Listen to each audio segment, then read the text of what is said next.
My name is Grace Hayek, and on behalf of the Glencoe Public Library, I welcome you to tonight's webinar on water with Northwestern University professor Kimberly Gray. I'd like to thank the co-sponsors for this program, the Glencoe Sustainability Task Force and the Friends of the Green Bay Trail. Special thanks go to Barney Gallagher, with whom the library has often had the pleasure of working and who initiated tonight's program. Now, I'd like to introduce our presenter. Kimberly Gray is the Roxalyn and Richard Pepper Family Chair of the Department of Civil and Environmental Engineering and Professor of Environmental Engineering at Northwestern University. She has a secondary appointment in the Department of Chemical and Biological Engineering and the Pritzker School of Law. She's a member of the Center for Catalysis and Surface Science, the Transportation Center, and the Searle Center on Law, Regulation, and Economic Growth. She received her PhD from Johns Hopkins University and was a research engineer for the Lyonnais Dassault in Paris. Her areas of expertise are environmental chemistry and applied ecology in natural and engineered environmental systems, with particular focus on energy and sustainability applications. The overarching goal of her work is to reinvent the flow of materials and energy in cities based on ecological principles in order to combat climate change.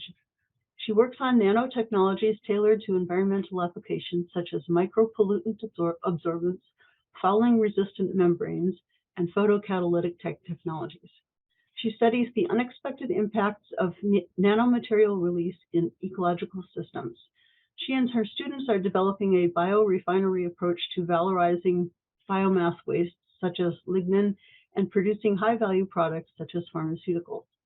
She leads a research team focused on nature-based strategies to manage stormwater and enhance environmental quality in low-income communities. And finally, she's also conducting a study for the U.S. State Department on the sustainable, resilient, and adaptive design of embassies of the future. So, as you can see, you're in excellent hands here. Professor Gray, welcome, and I will hand over the reins to you now. Thank you. Great. Well, thank you very much. And I'm really happy to be here this evening. And I'm going to, I think, just launch right into this. I'm going to just see. There we go. So I'm going to start with, I think you can't quite see this. I'm going to see if I can get rid of this. Well, so I'm going to start with a few climate facts. And if we were in person, I would throw this open to you and ask you what climate news, caught your eye over the last week. But since we're not, since, we're all looking at a box, the news I wanted to share with you is that CO2 emissions have grew in 2022. So the emissions ticked up 1.3%, which isn't a huge amount, but certainly is not the direction we want to be going. So this is one of those facts that is both good news and bad news. And so from the good news perspective, we might look here at the on the left, where we're looking at renewable energy generation. And so what we see is that this year, renewable electricity generation passed that of coal. So renewables provide about 20% of electricity generation. And in general, U.S. emissions have declined over the last 15, 17 years, largely because of the decline in coal as the primary energy for electricity generation. This is mostly, market driven.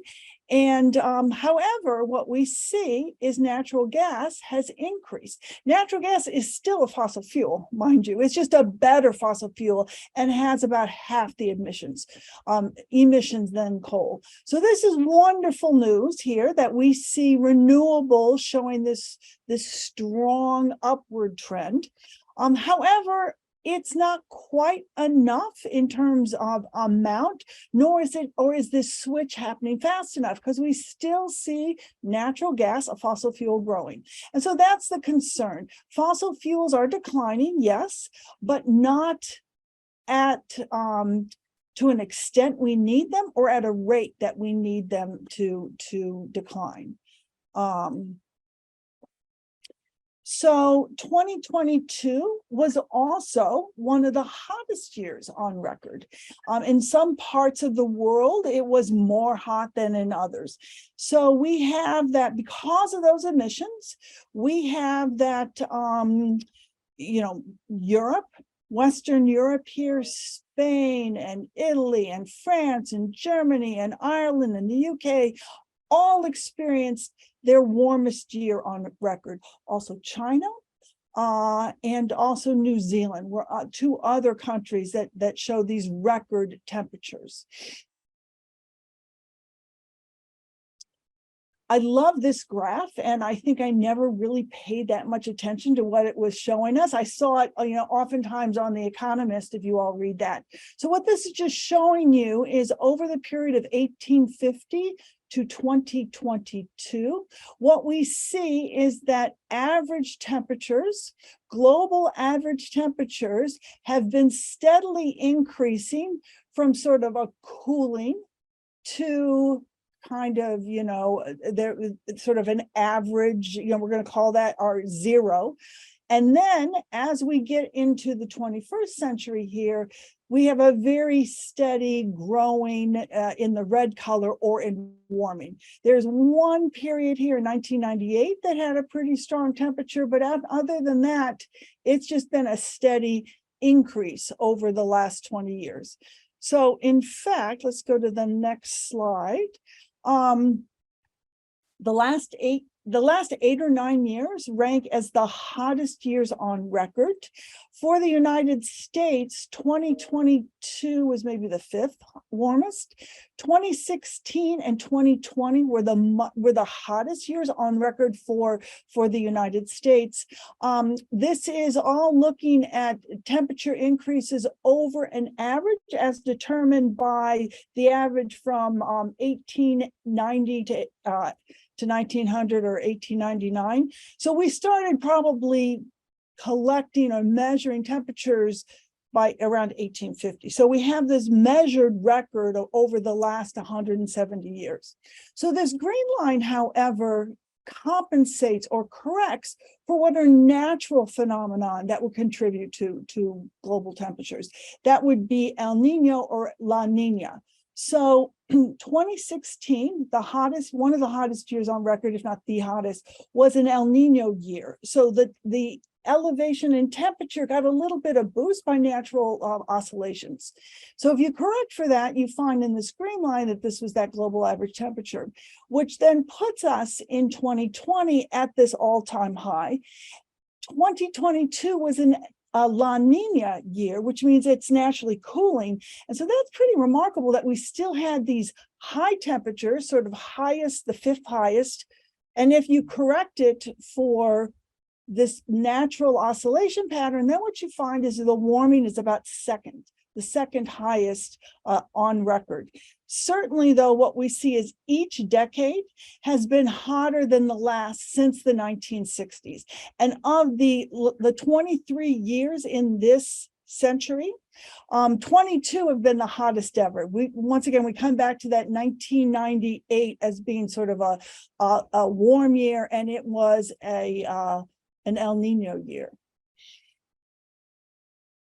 All right, so what we have is we've agreed globally, although the US has been a little ambivalent, agreed and then it didn't agree during a certain administration, and now it's back to being on board with the rest of the world to seek to develop the policies and the behaviors that would limit warming to about 2 degrees over pre-industrial times. So what we want to do in the Paris Accord or the Paris Agreement globally is to try to keep temperatures at 2 degrees or less. It's been revised recently. So Paris Agreement was maybe 2015. About 2019,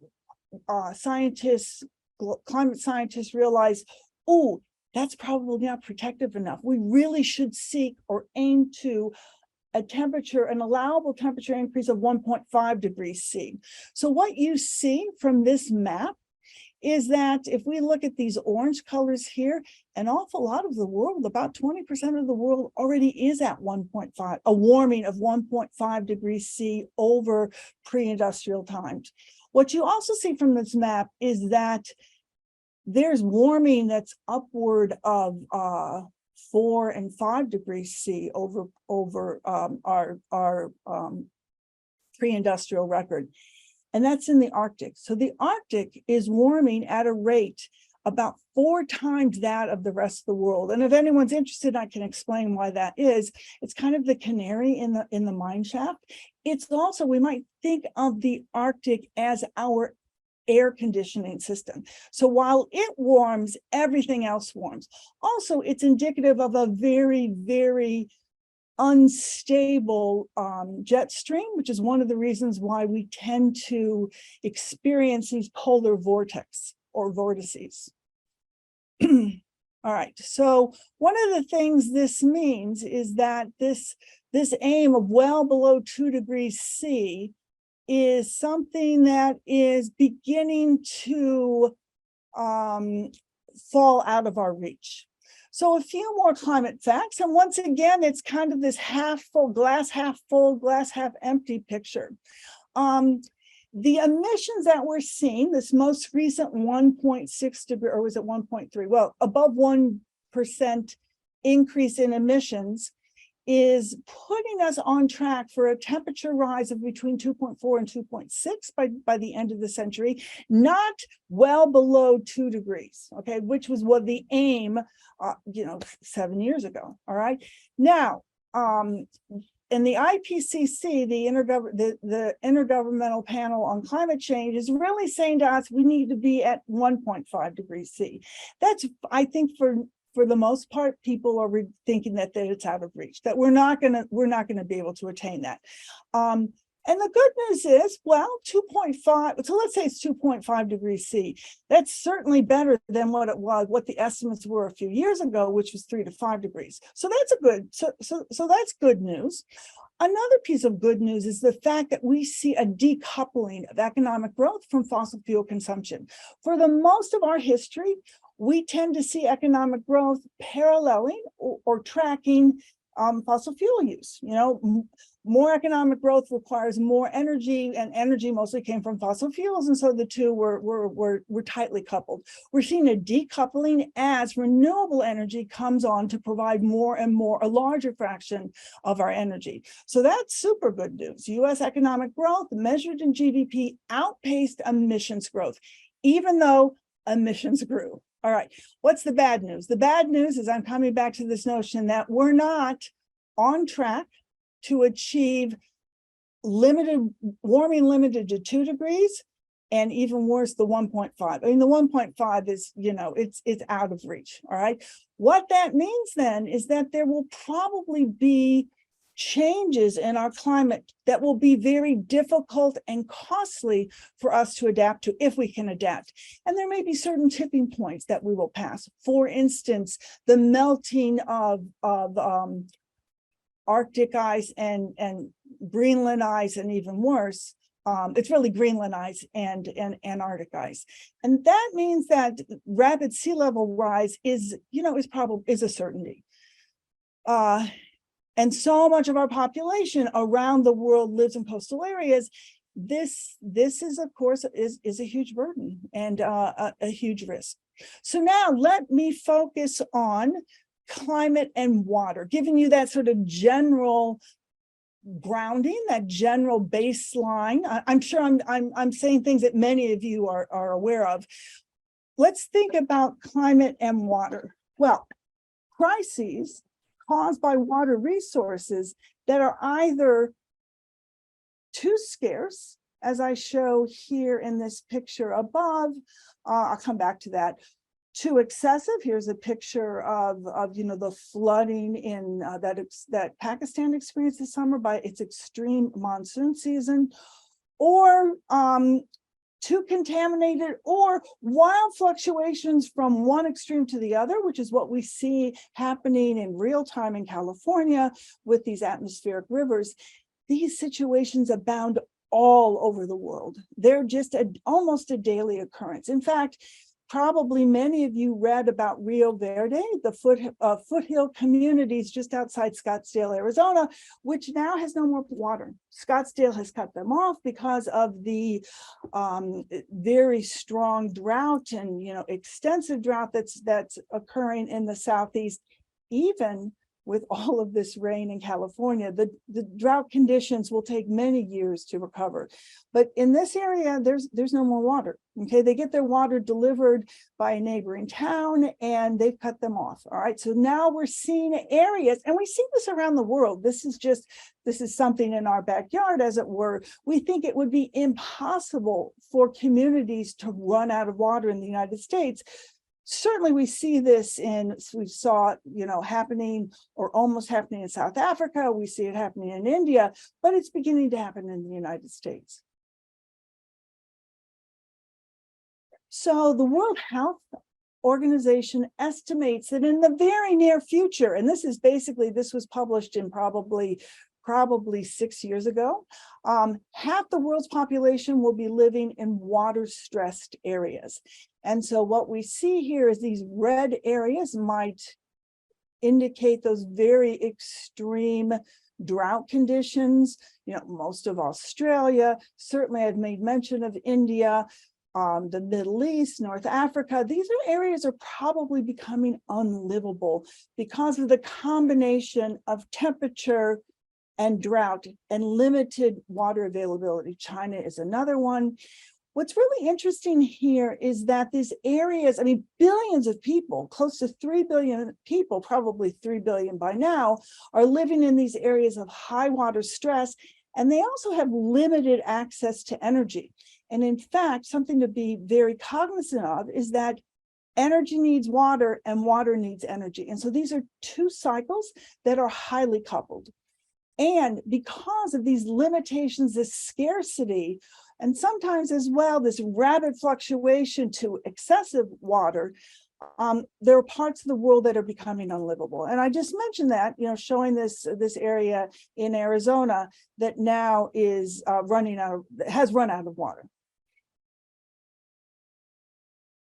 So another point I want to stress is that climate, water, and biodiversity are all conditions that are related.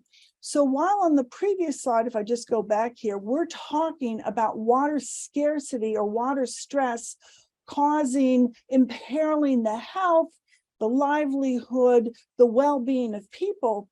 This water scarcity, as well as climate, will also imperil ecological systems.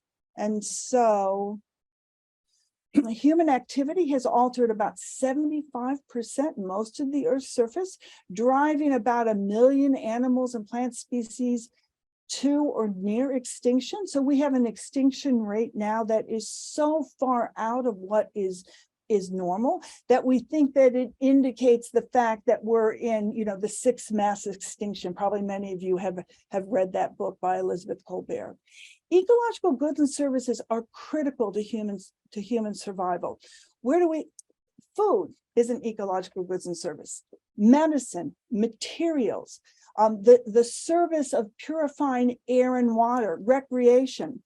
These are all critical services upon which we are dependent and for which there really are no substitutions. What are the substitution costs for water? It's an essential requirement for all life, and it's, for the most part, it's, how would you replace it? So they're irreplaceable. COP15 is a UN meeting, the UN Biodiversity Conference of the parties of the UN Convention on Biological Diversity, was a meeting that was just held in December in Montreal. It was supposed to be held in China, but because of COVID, it got moved. It also was delayed. But it's the meeting that resulted of 4 years of negotiations about biodiversity, or trying to slow or halt, or maybe even in the best case, reverse, although we don't reverse extinctions, but we can certainly slow the rate of their occurrence. So this COP15 resulted in a historic agreement to halt or reverse biodiversity loss by 2030, which is very soon, 7 years.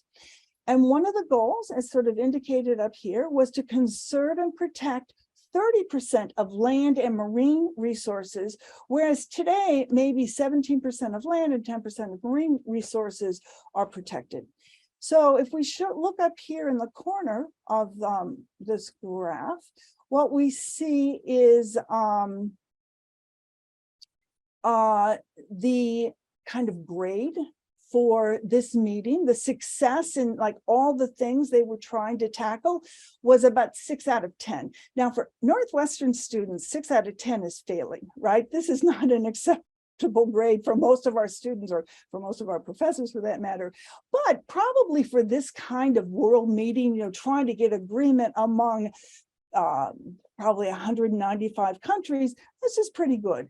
And so the outcome of this meeting was to voluntarily conserve 30% of land and 30% of oceans, reduce pollution and minimize climate impact, to sustainably use nature and its benefits to people, to promote fair and equitable sharing of benefits, to provide financing, to integrate biodiversity into policy and business issues. And what's interesting here is businesses are really stepping up on this, and to protect the rights of indigenous people. And so this was pretty historic. So let me ask you what, of course you can't answer me, but did the United States sign on to this? And unfortunately, the answer is no. The United States and the Vatican were two countries, just very few countries around the world that did not agree to this. And that's just for political reasons, as I'm sure you're all well aware. The importance, but let me stress that the importance of repairing and reversing biodiversity loss as fundamental elements of climate action and developing adaptive and resilient designs cannot be overstated. So let me put it a different way. If we want to adapt the way we live to a rapidly changing climate, we must figure out ways to restore and repair our highly damaged ecosystems. So, how much of what I said so far really touches on our lives on Chicago's North Shore? So, so when you look here, this is looking south into Chicago.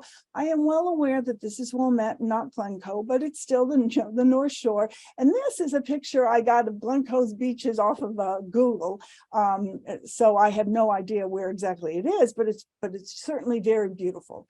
And what we see here is, water scarcity. Do we really experience water scarcity issues in this area of the country, on the shores of Lake Michigan? And the answer is really no. We certainly have plenty of drinking water. Our drinking water source is Lake Michigan. Our average or a normal rainfall is about 37 inches per year. Although if you look over the last 100 years, we see that varies from 22 inches to about 50 inches. So it's a widely variable, but it holds steady, somewhere around 40 inches. What about water quality? We get our water from Lake Michigan. What about environmental quality? Well, it's really probably not as good as we think. You want to avoid eating the fish out of Lake Michigan. There are consumption advisories on most of the fish, either because of polychlorinated biphenyls, PCBs, or mercury. But we can drink the water. Okay, so there's because the contaminants of concern that tend to bioaccumulate in fish are not very water soluble. So they're more lipophilic. They like to be to partition within fat of organisms or with proteins, and they're not very stable in the water column. But the air in Chicago is not great, really high rates of asthma. This is very green, right? Chicago is certainly very green, but the question I might ask is, how functional is all this green space? Is it delivering the kinds of ecological goods and services that really are going to help us manage a warming climate, a climate that we're in an area that's probably going to get wetter. Do these green areas, are they functional in such a way that they help us manage stormwater, for instance? Also, this lakefront, this is also something highly managed. Most of this is all human-made fill. At least in Evanston, I imagine it's the same everywhere, because we're on an erosional part of Lake Michigan. None of these beaches are natural. We have to restore them every spring. So it's the other side of the lake that I think is more where you have deposition. Okay, so there we go. So let me just talk really quickly about the way we in a post-industrial and a wealthy society manage water. So the conventional approach to water systems in the 20th century has been to design for sort of separation, uniformity, and centralized over-designed systems that have very simple controls, okay? So we tend to use pretty high quality sources. So the water's been treated by nature. Remember, this is one of the ecological goods and services to which we are highly dependent. We tend to use, and in fact, the Safe Drinking Water Act is predicated on the use of the highest quality source available.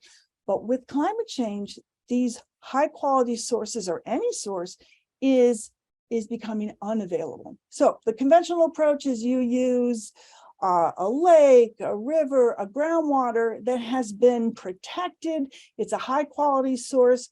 You provide a little bit of treatment. For the most part, it's physical chemical, meaning you're going to add chemicals to remove the small pollutants, mostly particles that might be there, and bacteria or particles. So you want to remove them from water. You add a disinfectant.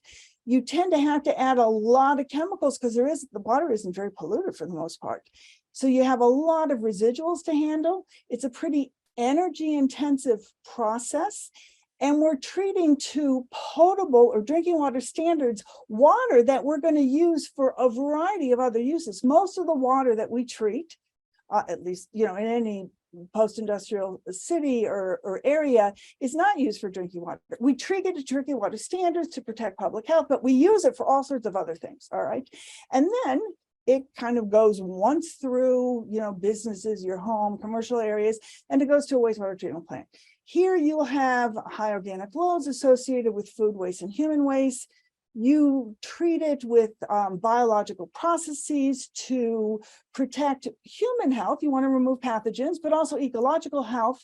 Once again, high volumes of residual, it's energy intensive, and then we will discharge it to some sort of receiving stream, oftentimes just downstream from where we took the water to begin with. Okay, so and it's diluted, it's treated well enough, it's diluted so that the next person downstream is using a relatively high quality source. Stormwater, rainwater that only becomes stormwater when it hits the ground, and it may then pick up pollutants, but for the most part, rainwater precipitation is distilled water. Very, very high quality water. It feeds these protected high quality sources, but we treat it as a waste. For the most part, what we want to do is we want to whisk it away, and we usually discharge it along with, it either can go into a treatment system or it just gets discharged into outfalls into our surface water. All right. So we treat it as a waste for the most part, not an asset. So this is the conventional approach, which is, it's worked. We don't have, epidemics anymore like we used to, cholera or typhoid. So Grace mentioned that I'm finishing up a study for the State Department looking at how we would design embassies in 2020. And so water, of course, is one of the key components of design of an embassy. Did I say 2050? So a couple years, a couple of decades in advance. So this is how as I just mentioned, we have a very linear approach to water. We take it, hopefully, in highest quality. We let nature do as much of the treatment as we can. We treat everything to drinking, we use it, and we discharge it. All right. And usually very large plants. They're highly centralized because we do gain some economies of scale. But anytime we want to change something, it costs enormous amounts of money. You can't really, this is not a flexible way to treat water. It's an efficient way to treat water for contaminants that you know about. But if you need to change them, you change your treatment, it's really difficult to do. We could operate our handling of water in the following way, where what we did is we were to separate out non-ingestion use from ingestion and take that non-ingested water that we use, for washing. I mean, all the other things you do besides the water you don't ingest, washing your body, washing your clothes, and it's called gray water. We could recycle that. We have all the technologies to do that. Or we could separate it out here and use it in landscaping, for instance. This is something, so this is a small little closed loop cycle that we could develop. We do have the technology to have decentralized modular systems that really, from an energy point of view, are much more efficient and they're much more flexible. So as conditions change in the future, and as our goals of treatment change, because there's new contaminants that emerge, this is something that we can adjust, okay? Do we do this? No, for the most part, but we could. The technology is all there. And there are a few places in the world, mostly Europe, Western Europe, where you see this emerging. This, however, is where we tell the State Department, and where, Los Angeles, for instance, is aiming, places in the western part of the United States where there just is really very persistent water scarcity problems. We could develop closed loop one water, that's sort of the term of art, as it were, where what we would use is a wider array. We would use all the water that's available in a particular location. We would only treat it relative to the purpose it would be used. So you would divide the water up that was coming into any sort of facility into different streams based on how it was to be used, and you would keep it separate, and then you would treat it after it's used and recycle it, so that you are limiting this input and you're creating closed loop systems. We have the technology, once again, to do this, and it's a combination of nature-based technology and then very, very innovative high tech. I mean, I think Grace in the beginning talked about certain technologies that I work on, new materials, new adsorbents, new chemistries that we could, new biotechnologies that we could adapt to this. But we don't want to apply this on the scale that we operate, like the Jardine water treatment plant in the city of Chicago, which is, 1 billion gallons per day, right? We don't want to do that. It's too expensive. We want to do it at smaller scale and targeted for its purpose. This, once again, is something that we could do. We don't do. And in fact, we have laws that would prevent us from doing this. But this is really where water management is going into the future. And so I really want to stress here nature-based technologies. So you're going to have this combination of very high tech, but also you might think of nature-based as low tech.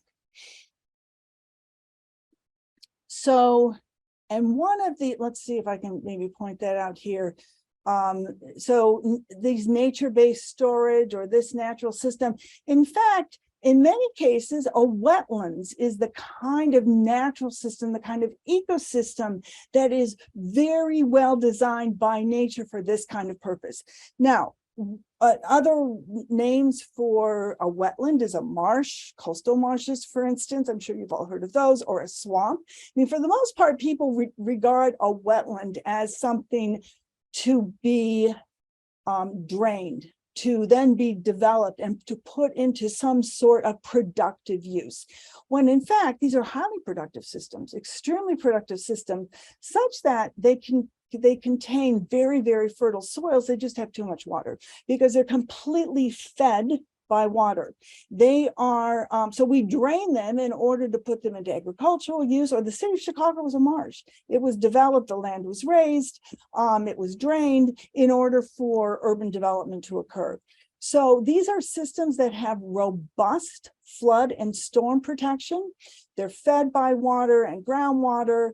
The processes that go on here, this is an anaerobic system. You have bacteria that can break down contaminants. This is a system that's extremely key and, well, extremely important for the carbon cycle, for nutrient cycles, for the nitrogen cycle. This is nature's kidneys, as it were, all right? It provides habitat, flood control. It's highly adaptive to too much water or too little water. It's fed by water. And in response to either of these two extremes, it can self-maintain and self-repair. So if you recall, the climate action is going to require biodiversity improvements. And if we realize that, let's say in the state of Illinois, 90% of wetlands have been drained. In the contiguous United States, probably 60% of wetlands have been destroyed. This is a very key feature on the landscape. This is a key principle that we see here, is that it slows, spreads, and soaks water, rainwater, all right? And then provides all these cascading benefits. So I think the question is there some way we can restore these kinds of systems and their ecological goods and services in helping us meet urban engineering and ecological needs and ecological restoration? And so nature-based engineering is in fact the using ecosystem networks to meet urban needs. Blue-green infrastructure is a way to manage stormwater. And it's really based on this notion that stormwater and precipitation are an asset. They aren't a waste to be whisked away. They are an asset. But you have to provide room and the kinds of vegetation that would respond accordingly. And so this is an illustration of a rain garden. I think there are a couple, there's a bioswale, another rain garden, a couple different rain gardens that store water and allow water to spread and soak, and obviously its flow is slowed as well.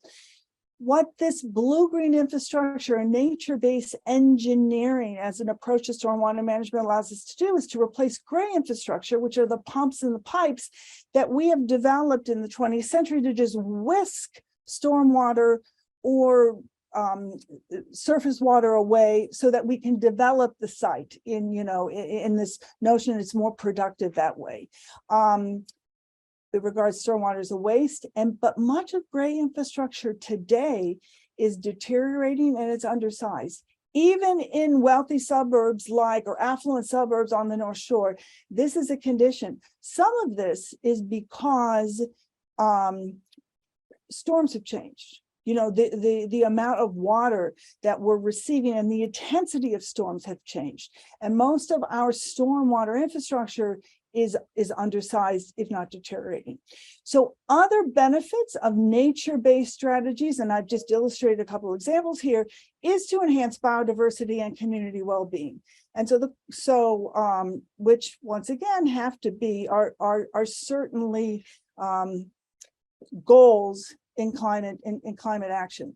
So let's think about flooding in the Chicago area for a moment.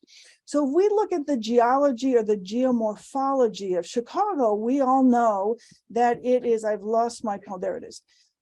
It's flat. A lot of the soils are clay. It depends on where you are relative to the ridge, that runs along the lake here. And it's wetland. It's a wetland. This is what it was pre-settlement, right? Before 1830. And it's very low gradient, flowing towards the lake slowly. Despite heroic solutions such as reversing the Chicago River, raising the level of our streets, to counter these sorts of conditions, we still have, there's our adverse impacts of land use in Chicago, the draining of all these wetlands. Climate change, what we see is increased precipitation frequency and intensity is exacerbating flooding. Okay, so even though we have somewhat successfully in the 20th century come up with engineered, built engineering approaches, heroic solutions, they really look to be failing in this climate change future. So if we take these conditions of geomorphology, infrastructure, and climate change, green infrastructure, nature-based infrastructure would allow us to restore, takes advantage, uses the hydrology here as an advantage. We need to take advantage rather than trying to engineer in counter to it or in opposition to it. So we can restore natural hydrology, utilize bioinfiltration to promote stormwater storage. And once again, I go back to that slow spread and soak approach. We can seek to reduce the peak flows that comes with really short and intense storms and improve infiltration and local storage, integrated into the built environment. And then we can enhance system resilience in response to changing patterns of storms using adaptive biodiverse ecosystems. Because once again, a natural system is adaptive. It is not just tailored for a strict set of conditions. It tends to adapt and self-maintain. So the example I'm going to give you is some work that we've done in Markham. And this is and I'm showing Markham here. So here's Chicago. Evanston is just right up here. And I guess, Glencoe is sort of off this map. So here is Markham in the Southland area of Chicago. Here is the one of the Calumet waterways. So we call this the Calumet region of Chicago. This is an area that has a lot of remnant prairies. So there are a lot of prairies here that weren't developed, all right? And the Nature Conservancy runs a lot of them, but it's also a relatively small community. It's a community of color, and it's relatively low income. And as such, as I'll show you in the next slide here, it has this typical Chicago geomorphology. It's right here and next to this moraine. So it's very, very, it's very flat, all right? Because of all these prairies that surround it, it's an area with enormous ecological assets. The problem is most of the community is not in connection with those ecology. In fact, what's around most of these remnant prairies are locked gates. Okay, so the attitude a little bit is that these prairies need to be protected from people, and particularly that's community that has grown up around them. So most of so this is the community that we have been studying. This is 57, this is 294. So it's at that 57, 294 interchange if you drive south very often. And here's Ginsburg Prairie. This is another prairie that's close by. This community really, there's no connection really with this ecological asset. And then what we have is we have a community that has suffered redlining. There's lots of development around it that tends to cause abandonment of this community. This community is isolated both from its ecological resources, and it's all of these highways tend to further bifurcate it and exacerbate the flooding that occurs. And I think in the next slide, I should give you a sense of the flooding. So this was a picture of just a recent storm in 2019, not really even a huge storm. So one of my students, a senior in civil and environmental engineering, did his honor thesis. So this was an undergraduate thesis, which I don't know, in the academic world, that's sort of remarkable. And what he did is he took this neighborhood and he looked at the extent to which we could model and then design green infrastructure as a way to deal with their flooding issues and then to enhance quality of life. So what we did is we took 3 kinds of storms, and I think I show that in the next slide. Okay, so this area is right here. This is called the Bel Air neighborhood. That's just sort of tucked in this bowl. but is abuts these or is located very close to these ecological, the ecological richness of these remnant prairies. So what Connor did, his goals were to sort of really, and this is an engineer that did this, so it's pretty remarkable. He wanted to understand why, what were the conditions, both sort of naturally, geologically, and then there's social conditions that sort of put this community in this predicament of just constantly suffering flooding. And then he developed flood inundation maps using modeling and tools that could say for different kinds of storms, what's the extent of flooding? And then what he did is he did a design to say, I'm going to introduce green infrastructure to see if I can eliminate that flooding. So this is that degraded wetland. I'm sorry, this is a forest, but it's not a high quality forest. It's just a forested, low degraded forested area. And this is a creek, which is a further very low incline. It doesn't drain any waters, but it's a barrier between this community and this really high value prairie and nature preserve. And this sort of gives you an area of like what this is it's very wet in this area.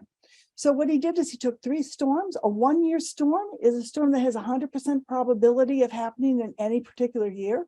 A 10-year storm is a storm that has a 10% probability of happening in any given year. And a 100-year storm is one that has a 1% chance. So this would be an extreme event. Although anymore, 100-year storms are somewhat more frequent. This gives you a sense of the amount of rain that would fall over this area over 8 inches. If this storm were to occur over 24 hours, over 5 inches for the 10-year storm, and about 3 inches for the 1-year storm. These volumes or these storms have been adjusted to what we consider to be the more wet climate change future. So this is taking that very common storm and looking what would be the kind of flooding that would happen in this neighborhood. I've lost my, there we go. There's one area, this is what's in the prairie, this is a corner in this neighborhood that floods. And this is because there's really no infrastructure here. There are no storm drains. This is really kind of an abandoned area that floods all the time. And so if what you did, for instance, was just to put in these vegetative swales in this neighborhood, what you would find, and so you see that here, is that you still have flooding here, but we've reduced the flooding throughout the neighborhood. You still have flooding. This is a really small storm. And you still have a lot of flooding elsewhere because this is an area that has no, it does not have effective drainage. So let's take the 10-year storm, a 10% probability of happening in any given year. And what you see is much greater amount of flooding. Now in the prairie, it's adapted to the flooding. It doesn't matter, right? But that you can see that this is a neighborhood that really was part of that prairie, but then was developed without the necessary engineering to prevent the kind of flooding that would happen. All right, so that's with no green infrastructure. If what we did is we introduced in that degraded woodland area a naturalized detention basin. I call it a wetland, but that's not really its official name. What you would find is, in fact, we have reduced the flooding tremendously, except in this one area. Okay, so this one area is just, you can't draw the water away through these sort of natural conduits because it pools right there. All right, so you're going to have to employ something else. So let's go to the 100-year storm, which has a 1% probability of occurring in any given year. And what you see is the whole area is practically flooded, extensive flooding. If we then have the combination of the bioswales and this naturalized detention basin, which would now get flooded to a greater degree, we have the flooding has been removed, all right, except for this one small area, all right. And so this is to show how you could use, let's see if that's my next slide. What are the lessons then we get here? Nature-based engineering, which goes by a bunch of different acronyms, blue-green infrastructure, BGI, GI, GSI, can reduce flooding with cascading benefits. Those benefits are water quality enhancement, habitat, recreation, aesthetics, and equity, which I think is an extremely important point when we're looking at these communities in Chicago's southern suburbs. There are much lower capital, operation, and maintenance costs associated with this nature-based engineering than they would if we were to put in pumps and pipes, but it's not free. It still costs something, and it costs, I mean, while it's saving a huge amount of money, there still are costs. But it's a far more adaptive and resilient system, as you saw with how that naturalized detention basin would expand or become flooded with a more intense storm. But then there's no loss there. In fact, there are benefits, and it would gradually either drain or evaporate with time without loss to life or property, hopefully. The limits, though, are that there's some areas that you're going to have to combine with gray area in certain areas, or you're going to have to raise the level of the land, or you're going to have to put in pipes and drain, and combine it with natural systems. So this global water crisis for many people is an opportunity. It's a business opportunity. This is in Bloomberg News maybe 2 years ago. The growing global water crisis is creating new ESG markets, as environment, sustainability, governance markets. It's the new CSR, corporate social responsibility. And some examples as we look at how 2 years ago, oh no, it's probably more than that now, pre-COVID, there was a huge collapse of the electric grid in Texas because of a climatic event. Taiwan had a drought that has really cut into its semiconductor manufacturing. There are big business costs related to flooding and water scarcity. The World Economic Forum says there are transformational investments transformational investment as a solution to systemic risks such as water crises. It's absolutely true. There is incredible technology that we're going to adapt, but there's also this opportunity to restore natural ecosystems as a very efficient and effective means of dealing with water issues. So the urban water sector is undergoing a transformation to multi-objective operation that would balance optimal energy use and resource recovery with minimal greenhouse gas emissions and life cycle impacts. So we're showing here, there are ways in which you can introduce wetlands at a different scale and to restore a landscape of ecosystem networks that they'll be smaller, they'll be different than they were in the pristine, but nonetheless, they do contain attributes and features that can help us deal with a rapidly changing climate. So there's a shift away, I think, in the near future from very linear means of dealing with water to developing highly coupled systems, incorporating ecological networks that are designed, they still are engineered, but they're using nature's attributes, nature's elements in such a way to meet human needs, but to also provide, ecological benefits. They need to be monitored and controlled. I mean, this is probably really where we're going to see a huge innovation with sensors and controls and AI.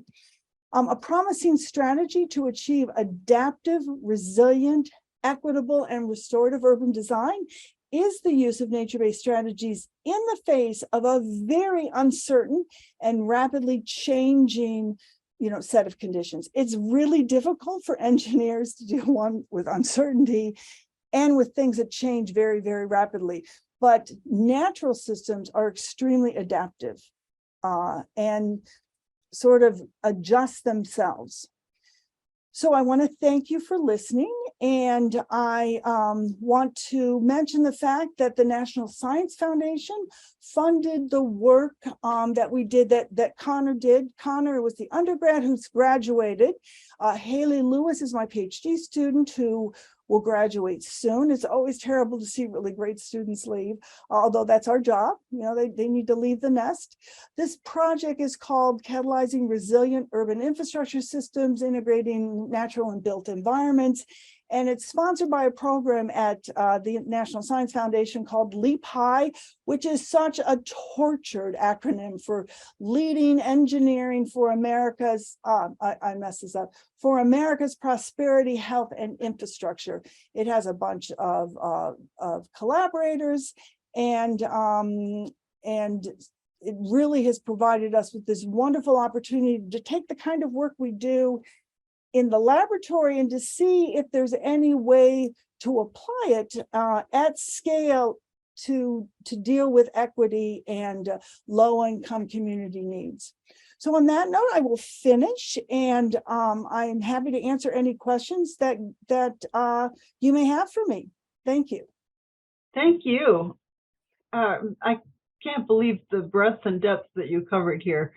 It's interesting to me that you're touching on a lot of concepts that we've heard in others of our environmental programs. We tend to do quite a few of these.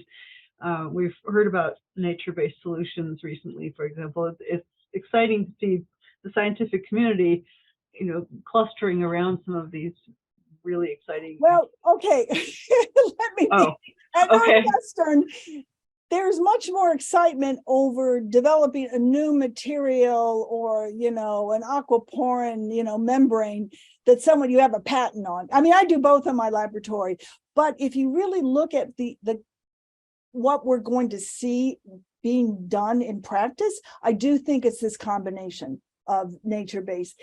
It's slowly emerging. It's so counter to an engineering mentality, but I think that it's, you know, we have to, I almost think we have to go there. It's happening slowly.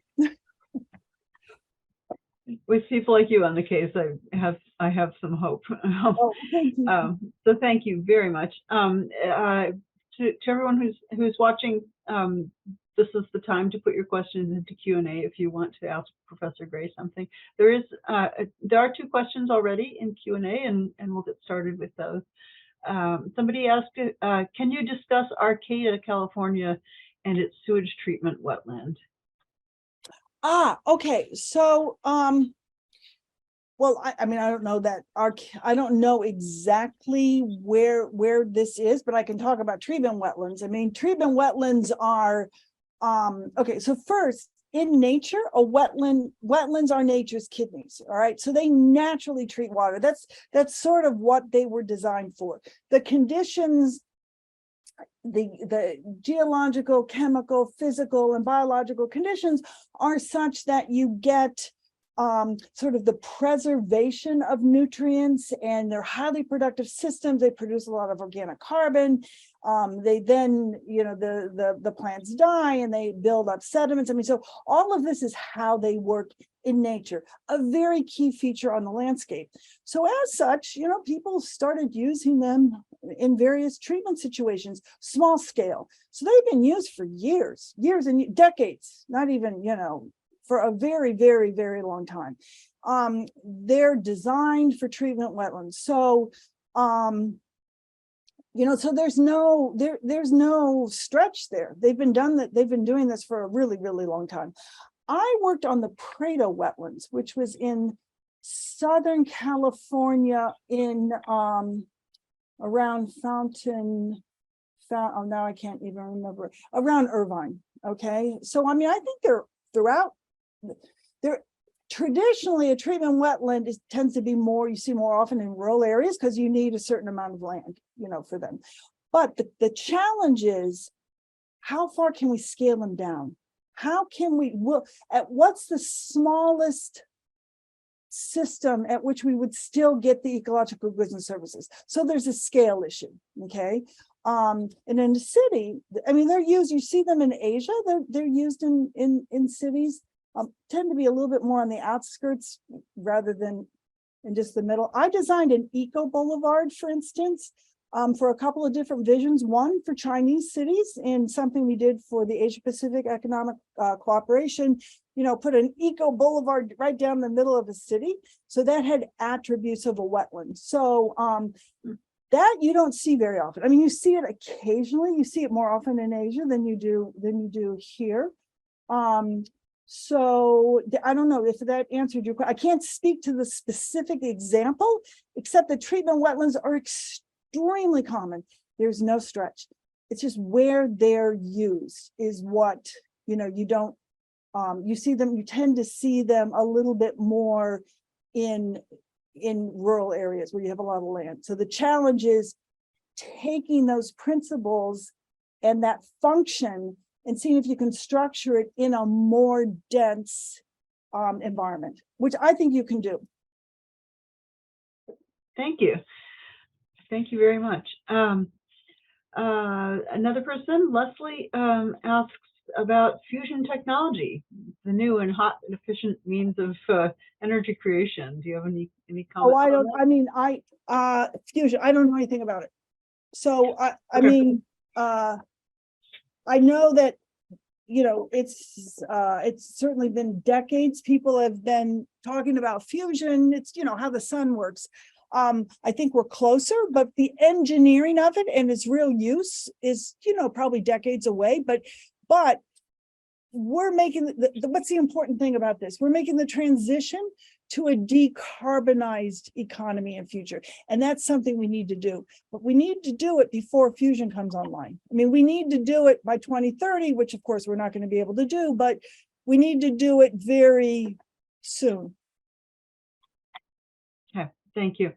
Sharona asks, what are the ways to collect or divert large rainfalls to reservoirs, especially with respect to flooding in California? Indeed, the millions of gallons are just washing out into the Pacific. Such a good question. So okay, I don't know. Okay, so where in California? I know, you know, you can engineer this. So, and they do try to do this. So in Southern California, once again, I know a little bit about Southern California because I worked there. There's something called the LA River, which is just this concrete channel, which was designed to just whisk away water as quickly as you can to the ocean. And so what they're trying to do, and I know more about LA, is they're trying to come up with nature-based strategies so that when it does rain, you harvest that rainfall. You use natural processes to treat it. A big problem in California, also in Florida, is you have infiltration of seawater, and then that contaminates your freshwater groundwater. And so you really want to protect against that. So there are all sorts of recharge basins all over, you know, to try to protect against groundwater coming in. And those recharge basins you can fill with stormwater. And then it percolates through and it gets treated, and then you have high quality groundwater to use. So however, you know, California has been in a 20-year drought. And over that 20 years, its population has grown a great deal. There's been more and more development. And so in order to use nature-based strategies, you have to design them. They have to be designed. They have to be, you know, when you're building, we're not going to stop building for people, but we need to build with higher density. We need to make room for water. We need to make room for natural systems. They need to be designed, and then they need to be connected. You don't just have a bunch of things randomly placed on the landscape. There needs to be a design, there needs to be connection, there needs to be control. That takes time, okay? And so, but it's completely in our wheelhouse. We completely know how to do it. We just don't. So, and a lot of times it's politics. So, look who you vote for, right? So anyway, I hope I answered your question about California. I think they're talking about this. They're absolutely talking about it. I worked, gosh, boy, I'm trying to think, you know, it might have even been like 1997, 6. So that's a long time ago, 25 years ago. It's a long time ago that they've been working on these kinds of things. Well, if the recent couple of months doesn't inspire a little more cooperation, Well, you would think so, but I'll have you Mhm. know that people have very short memories. They Right. have phenomenally short memories. People will think at the end of this, you watch, people will say, oh, the drought's over. It's not over. It's not over. But that will be kind of the attitude, and they'll build back. So, so we'll see what happens. We should watch. I'd like to end up with a last question. This one from Barney. Is there any value on the is there any data on the value of moving to nature-based strategies in environments like Glencoe, small villages? So, sure. Okay, so Highland Park, I know a little bit more about Highland Park than Glencoe, certainly has done this. So there are a whole suite of nature-based strategies that you can use. I just don't know all the specific challenges of Glencoe. I mean, I know that you have ravine, you're concerned about ravine integrity. So if you have an extreme storm and that water water is a lot of force and it can be very erosive. And so if you want to retain the integrity of your ravines, you need to dissipate that water energy. So I go back to the slow spread soak, right? And that's will, also it will improve water quality, right? So, because water with a lot of force and energy is erosive and it carries with it a lot of stuff, pollutants and just particles. And so, so I would think, yes, just from the ravine protection, preservation point of view. But then there are these larger global issues that I think every community needs to contribute to. And that is the restoration of biodiversity loss.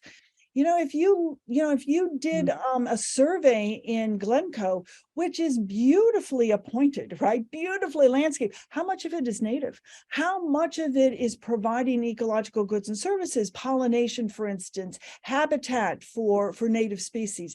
I bet if you looked at the landscaping and the green space from that point of view, it might not be as high functioning.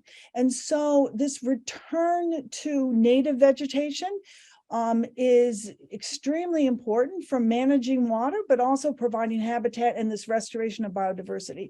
So I would say that, is there any data on the value? Well, I mean, what's the data? The economic data, or are you talking about ecological data? Or are you talking about water quantity, water quality? I mean, there are so many different types of data and so many different metrics that you could use that, I don't have those data at hand, but my answer would be yes. You absolutely should do. Absolutely. And every community needs to do this. What's going to happen in Glencoe is going to be a small increment, but if we scaled it up, if we looked at the entire North Shore, we looked at the whole Chicago area, then it adds up. And we go to this notion of even though the U.S. didn't sign, I mean, we signed in spirit, this notion of protecting 30% of land for biodiversity. Well, how do we do that? We're going to move people off 30% of the agriculture is the world's, there's no diversity in agriculture. It's probably more damaging to ecosystems than our cities. So where are we going to do this? So, one question is how do patches of biodiverse integrity add up? And I don't really know the answer to that, but I think that they do add up. And, every community should have that kind of restoration activity. Does that make sense? I was talking really fast, but no, it's just something that we can do is do patches. Well, I want to thank you very much. I also want to read Jean's comment, which simply says, "Terrific job, Kimberly, and so very much needed for the general public." And she said it. So thank you for sharing your knowledge and your opinions and your time. And we're very grateful to you. Good. Well, thank you very much. And I hope you all have a good evening. You too. Thanks. Good night, everybody. Bye.